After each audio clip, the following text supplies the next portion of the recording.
This video is sponsored by Ram Ram Group of Companies, co-sponsored by Nature House and Bhaiya Ji Silver Coated Ilaichi. एक और प्रसंग है काली की उत्पत्ति का। भगवान विष्णु योग माया का आश्रय लेकर के समुद्र में सो रहे। उनके कानों के मैल से मधु कैटभ नाम के दो राक्षस पैदा हो जाते हैं। हाँ। और इस बीच भगवान की नाभि कमल पर लाल रंग के ब्रह्मा जी वो प्रकट हुए हैं, अभी शिशुवत हैं, वो शिशु केली कर रहे हैं। और इधर कानों से जो पैदा हुए दो राक्षस हैं मधु कैटभ, ये अब ब्रह्मा जी को तंग करने लगे। अच्छा। शांत मूर्ति हैं ब्रह्मा जी, राक्षस लोग उनको तंग कर लेते हैं, कई बार गैर जरूरी वरदान ले लेते हैं उनसे। तो ब्रह्मा जी कह रहे यार हमारे जो आश्रय हैं भगवान है वो तो सो रहे हैं और योग माया का आश्रय लेकर के सो रहे हैं, पता नहीं कब तक सोएंगे, मैं क्या करूं। तो भगवती की आराधना करते हैं और उनकी आराधना से भगवती चंडी काली प्रकट होती है, मधु कैटभ का नाश करती है। बहुत महत्वपूर्ण और बहुत प्रसिद्ध स्तुति है। या चंडी मधु कैटभादि दैत्य दलिनी, या माही स्वन्मूलिनी, या धूम्रेक्षण चंड मुंड मथनी, या रक्त बीजाशनी। तो देवी के तो हमेशा बार बार अवतार होते हैं और वह अजा और आद्या भी है। हजारों कहानियां हैं और कोई भी कथा अपने आप में संपूर्ण नहीं है।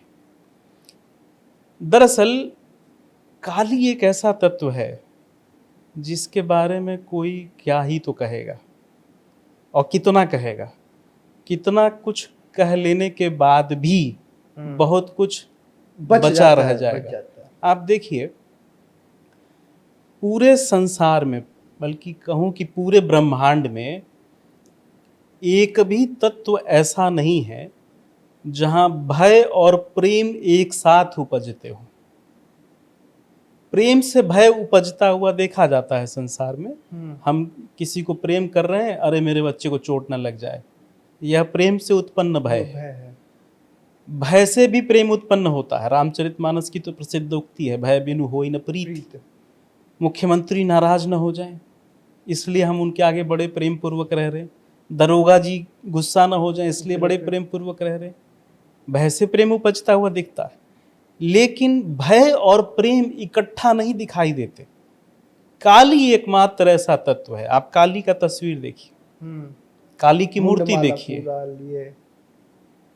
भीति और प्रीति का युगपत समीकरण अगर कहीं एक साथ उपस्थित है तो वह कालिका है, इसके अतिरिक्त तो और कहीं नहीं है।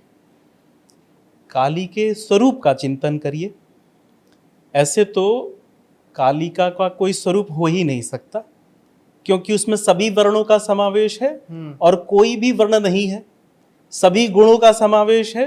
वो सत रज तम की मिश्र प्रकृति भी है और सत रज तम से मुक्त भी है, त्रिगुणातीत भी है और त्रिगुणात्मिका भी है। तो उसका कोई एक रंग तो हो ही नहीं सकता।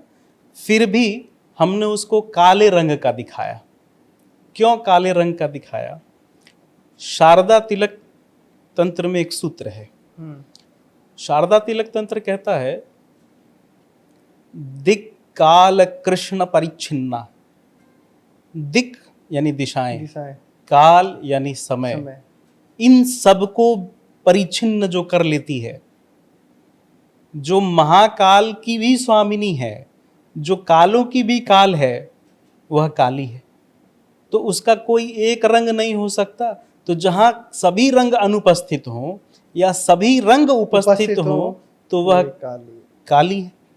हम कहते हैं काली माँ। तो माँ कहने का अर्थ यह नहीं कि वो स्त्री है।